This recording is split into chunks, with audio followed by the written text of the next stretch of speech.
We really don't get too many MMOs introduced into the genre nowadays, and far less of them coming from large, notable companies.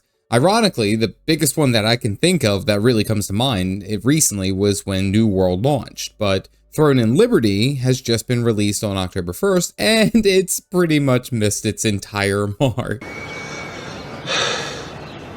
Between the janky combat, the mismatched voice acting, and a story that has really absolutely no pull, I have no idea what's happening. This game really has not stuck the landing at all. But that's also not just my opinion. With nearly 10,000 reviews on Steam, and about 3,000 of them coming after the initial global release day, this game has only been receiving as average or less than. But let's take a closer look. The first major hurdle of any MMO has to be dealing with one of the more well-known features of any day one launch, and that is a server overload.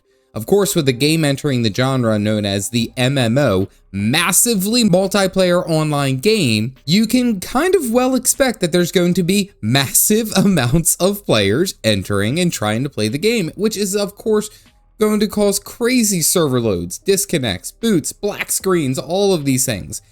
And they all happened. Now, I don't think that I would be too critical on this if there was a new MMO studio just coming out and doing their best to step into this genre, if they were like smaller or lesser known publisher and developer. But instead, we have both NCSoft and Amazon Games, which honestly, they should know better. Like, how do you mess this up with all of your experience? NCSoft has been in the market for the longest time, of course, with Guild Wars 2, and Amazon Games should have damn well learned their lesson from the New World MMORPG launch. That was a crap show anyway. I mean, I was able to preload the game and play it once it was live, but the second I got out the tutorial, the game exploded and I couldn't get back in. Nothing but black screens and all of that. And I heard many other players had the same similar concern, as well as them having issues of not even being able to log in to create their own damn character. And this is just so hugely disappointing for a developer and a publisher that have been in the genre. They've been in the game for a while now. As a note, I did end up trying this later and I was able to get on. But how many players tried the tutorial out and then were booted immediately? How many didn't even make it that far? Like, you knew this was going to be a highly sought after MMO release and you only made like, what, 10 servers? Come on now. First impressions really matter, and that was kind of a rough one. And actually kind of thinking about it, maybe I was able to log in later because there were far less people who were interested in the game by that point. The next issue I had was actually when I was playing the game, is just the overall cluttery, janky feeling of the combat and the UI. I mean, I seriously wanted to enjoy the game. I really wanted to enjoy the combat. And after watching some people play the game and other streamers doing this, I was like, oh, this looks really, really fun. Let me get in there and let me play it. But when I actually got there, I felt, well, overpowered and bored, honestly.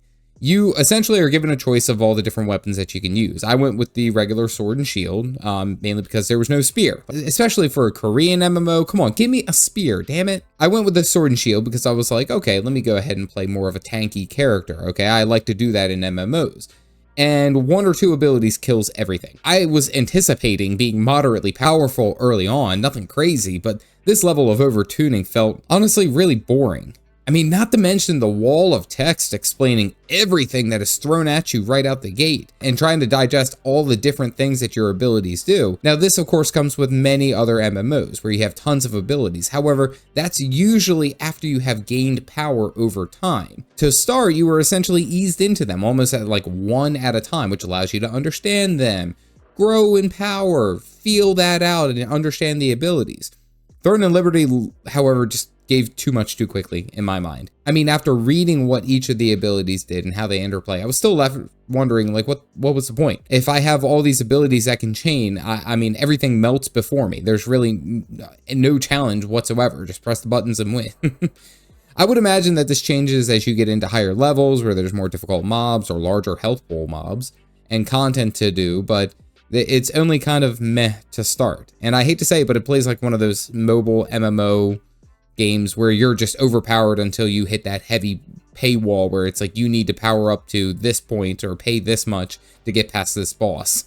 Aside from being somewhat clanky and overpowered, some of the ability animations were actually really cool and they do feel powerful. And then it seems like there is like some type of real-time defensive ability. Like if you time it just right, you get like a defensive boon for having a perfect parry or something.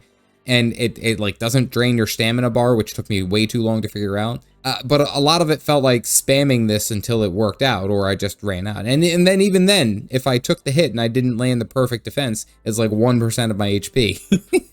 I mean, the combat did actually feel somewhat fun. It's just a shame that it gets overshadowed in my mind by the overpoweredness of your character. Also, I will mention I haven't gotten to max level, but I have seen a number of reviews and videos that mention that you basically have to lock in whatever weapon combo that you're going to use from the start, because apparently it's incredibly difficult to switch weapon combos after you've hit max. Again, I didn't get there, but I've heard a lot of people have this as a major quarrel, especially from the people who were in beta or early access. And then kind of pairing off of that is the user face. It is absolutely bonkers. There's so much going on here, too much in my mind. The clutter in the UI is especially a big turnoff for me. And like looking at the minimap, I'm trying to understand my bearings where I'm at. I felt like I needed to have a tech degree to understand what the heck is going on.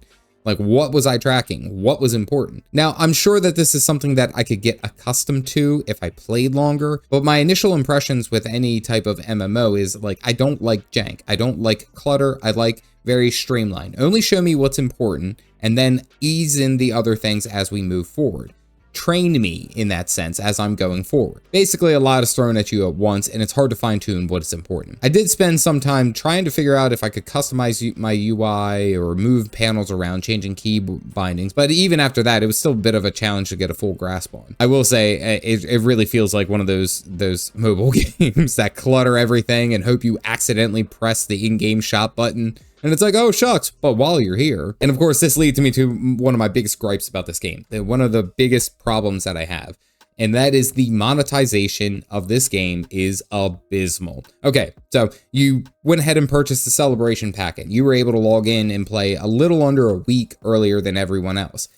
I get it, it's a free-to-play MMO, and I can see some people who would pay that to get a little bit of the taste of the game, maybe if you're a content creator or something like that. But then again, I think about it, it's a free-to-play MMO. Why pay for cosmetics in early access when you can literally just wait the 5 days? It'd be one thing if it was like a month earlier. Okay, I could understand that. 30 days heads up above in front of other players, you paid, you know, $10. Cool. All right, I could see that. I could be on board for that. But the different celebration packets costing $20, $50, $100, which only gives you a couple of cosmetics, in-game currency, and then only allow a week early access. I mean, that's too much of a cash grab in my mind, honestly. And then we have to talk about the battle pass. I'm sorry, there is a freaking battle pass in an MMO. I never thought that I would really, I can't remember where I've seen that, but that's a pain. Remember when monthly subscriptions were the big evil? I'm sorry, this immediately sends so many red flags in my mind because of how predatory they can be. And from what I can tell is that the battle pass costs like 500 Lucent, and I don't even really know how much that is in real world dollars, but it seems that it's specifically aimed to grant players gear, skills, power, which really I don't have to describe any further for it to be pay to win. The game in my mind is a pay to win game. If you spend money that gives you an inherent edge over other players, then it is pay to win.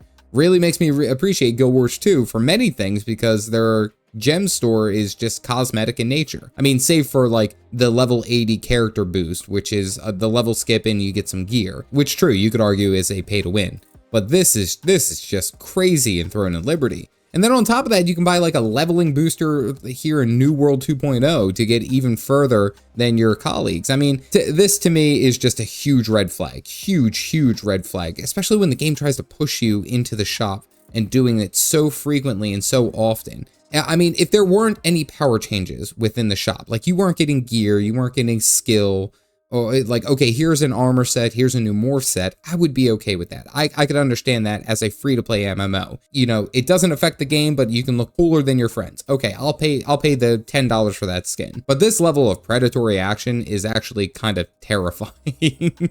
And it's like, I don't even know why I'm in this game. Like, what are we doing here? But that leads me to the story. So the story is basically you being a starborn of immense power, and you were set off to do. I'm not quite sure. I can seriously thank my time playing Final Fantasy games to really focus on the story and what we're doing and knowing the why of why we are here. But between the overload of the different names, places, and enemies that I have no real background of, it really had me saying, what the hell is going on? Then we get the little floating cherub sentient stuffed animal that's following us around. I have no idea what this is. And to me, I was like, yeah, this probably isn't going to be for me. I mean, it is interesting that we have the star power and that there is an evil that we must face. But aside from those two little bits of information, I really didn't feel like any type of tie or an attention grab for this style of storytelling. And that was actually me reading each line, listening to the voice acting, trying to digest.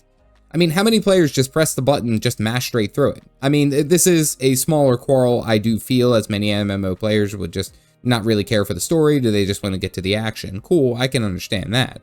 And then even then, the main protagonist, which seems to be more about this crazy Harry Potter twin, Clay, who is like overpowered in his own right. I mean, we basically get lucky and go star crazy, but it's nothing really worth remembering. I mean, people, faces, places, they all fade away, and that's also something to do with the immersion of the game, I guess. And the immersion of the game is mixed in my mind. Like, there are some things that are redeeming and there's more that isn't. The scenery and the places and everything in this game is beautiful. It's breathtaking. Like, I legit love how it looks. It's fantastic. However, it takes a real back seat when you hear the characters talking, and the voice acting is atrocious, man. I really can't say anything other than atrocious. Please, don't feel guilty. The Elder wouldn't want you to feel this way forever. Come on, why don't you go out and get some fresh air? See, the characters are voice acted, but it feels like the production was rushed, and many of the character animations speak for too long or too little than the actual voice acting, and it leaves that bad lip reading montage anytime someone talks. Think like very much Kung Pao Enter the Fist. It's exactly like that. And on top of the graphical requirement that strained my computer a little bit until I turned the settings down, but after that it seemed to do okay. I mean, how else am I going to be able to watch my terrible lip reading in high def? I will say that one feature I really did like about the immersion into the game, which was the morph ability, which turns you into different creature travel forms, we'll say, like the wolf, the eagle, the otter, which I didn't even really get to the otter, but I mean, I did enjoy the eagle and the wolf. This does seem to mean that mounts will not be a thing in this game. Simply use your travel form like World of Warcraft druids, and you're good to go. That's cool. I really did like this part, and it even seems like you get a few travel skins unlocked from the start, which is okay. I'm on board with. I can deal with that. I do have to say that the art designs and everything here is very appealing. Working that Unreal Engine hard a lot does really look enticing for the game. It makes you want to go out there and explore. I mean, I do get traumatized by a giant whale in the sky immediately, but overall this wasn't a strong enough feature that's going to make me want to keep playing the game. My final verdict is that this MMO is not worth your time, not in its current state at least. It feels like a rushed Korean cash grab mobile game, if I'm to be 100% honest. There are more features in this game that turn me away than those that make me want to stay. My biggest issue, my biggest hurdle is that cash shop, man, the pay to win. I mean, I can't even look at games that are I believe are pay to win. I'm frugal. Dude, I'm cheap as hell. You mean to tell me that despite me grinding for hundreds of hours, I'm still not going to be as strong as the guy who paid $10? Nah, you can keep that mess. It's not for me. I mean, the game does have some okay qualities. As I mentioned, the scenery is fantastic. The travel forms are a unique touch to the system that removes the needs for mounts. But you can still customize how you want. That's cool. The combat is bare bones and has a lot to enjoy, but if the combat could remove a lot of the clutter and have a more like engaging targeting system, I think it could be improved on. Simplifying the skills and having a more slower, ease-in approach to the combat system would do a number for this game as far as the new player's experience is concerned. But overall, I'd give this MMO only like a 5 out of 10. It does truly earn that mixed review, and it's incredibly disappointing, especially coming from experienced studios like NCSoft and Amazon Games. Well, I guess they just want their money, don't they? I have made a video of my new player experience, and you can see that here for Throne and Liberty. Otherwise, stay caffeinated, folks.